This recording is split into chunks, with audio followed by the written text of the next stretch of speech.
இது தமிழர் கழகம்னு ஆரம்பிக்கலாம். தமிழர் கழகம்னு ஆரம்பிக்கணும்னு சில பேர் கேட்டாங்க.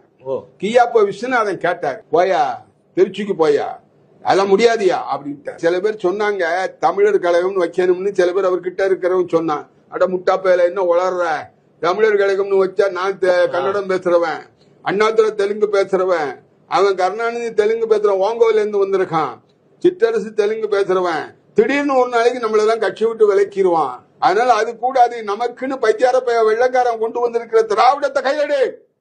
திராவிட கழகம், திராவிடர் கழகம்னு வச்சாரு.